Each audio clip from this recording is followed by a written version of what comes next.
Welcome back. Every house gets to a point where it requires an update or repairs. But what do you do when you want to renovate and be eco-friendly as well? Our own Andrea Donsky did just that. She renovated with style and without a big environmental impact. It looks beautiful. So first, Andrea, tell us what inspired you to renovate your house. So we'd been living in our house for 10 years and things were starting to break down. Doors were falling off the cabinet, there were cracks in the tile, so we just knew it was time to renovate. Okay, what were some of the criteria for you when it came to renovations? So like you said, Tracy, we really wanted to do it in an eco-friendly way. And the thing is that we didn't want that newly renovated smell, and we knew we couldn't avoid it entirely, but we wanted to do the best we could to minimize it because they've been linked to headaches and migraines and other things. So we worked with this amazing designer. Her name is Marla Nicken, and she helped us pick materials so they worked together beautifully according to our tastes. She was amazing, and I could not have done it without her. See, you see an island, I see a dance floor. I cannot believe how big your island is. I would be rolling all over that thing before I put anything on. Like, oh my gosh, it's so beautiful. So did you find that the process was easy to do from a green or environmentally friendly perspective? You know, Rich and I renovated another house back in 2007, and back then it was so hard because they weren't readily available, whereas today everything is more readily available. We're more environmentally conscious, and there's regulations around it from the manufacturers and suppliers. So yes, it was so much easier to do it today than it was in the past.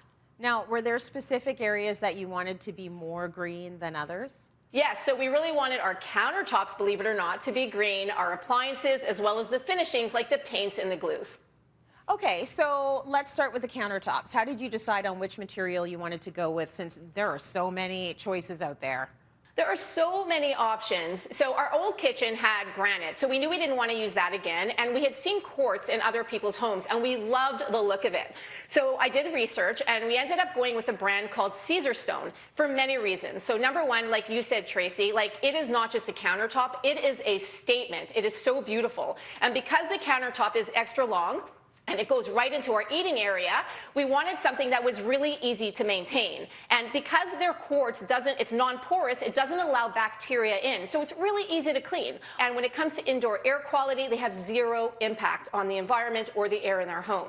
And they also have several green certifications. They have ISO 14001, a global standard for environmental protection, ISO 9001, a quality management standard, and NSF certification for public health and safety. Yeah, I don't know about you, but we've got Caesarstone as well, and I had a girlfriend come over and she was like, I can't stop cleaning your countertops. Like, there's just something so relaxing about cleaning that material. You just don't want to stop. It's meditative, or maybe it just means I'm in my 40s. I don't know. Okay, don't many of the appliances we buy today have a green component to it? Like, we're getting to that point where you can get things like energy savings and stuff like that? Yes, you can. And so you can look for the Energy Star logo. That means their products have been tested and they meet certain specifications or requirements. Also, there might be some rebates associated with it. And in the long run, when you buy appliances with that logo, you'll save on cost and energy. So we got all of our appliances from Goemans. Now, Tracy, I want to share a really cool tip with you that Marla shared with us. So when it came to our fridge, we really wanted to have a statement. So we wanted a big fridge. We're also a family of 5.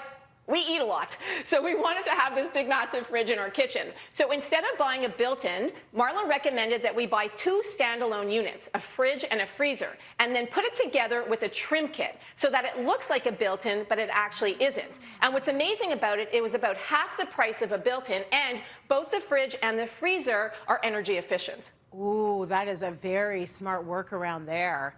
Okay, you mentioned how it was really important for you to have eco-friendly finishings like paint, glues, and wall coverings. Why? Because traditional paints and glues and finishings can contain something or chemicals called VOCs, which are volatile organic compounds that have been linked to headaches and migraines, as well as nose and throat irritation and eye irritation. So when it came to our bathroom, Marla recommended doing something a little bit more bold and striking and colorful. And I loved the idea because our kitchen was a little bit more conservative in color. So we ended up going with something called silk plaster, which is a hybrid between wallpaper, plaster, and paint. And it's completely non-toxic. So it's made with cotton and silk, and it's held together with a food-grade glue. So again, it doesn't emit any chemicals into the air. Oh, gorgeous. Okay, any other tips to share with us on how you made sure your renovations were as chemical-free and eco-friendly as possible? Yeah, absolutely. So I would say the number one thing would be communication, and then also secondary to that would be follow-up. So for us, we interviewed all of the contractors that we worked with. So we spoke to Alex Gilkin from realkitchen.ca. He's the one that did our kitchen. And when we met him, we told him how important it was for us to have that eco-friendly option. And I didn't want the off-gassing. I didn't want that newly renovated smell, like I said at the beginning.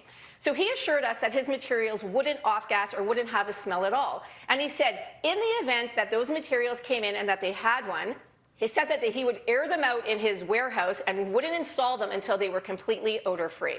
So in my opinion, I was like, yep, love you, Alex, let's do this, because he went over and above to meet our expectations. And then secondly, you really want to have that follow-up to make sure that what you're being promised is actually followed through on. So many takeaway tips. Thanks for sharing your reno with us, Andrea. Well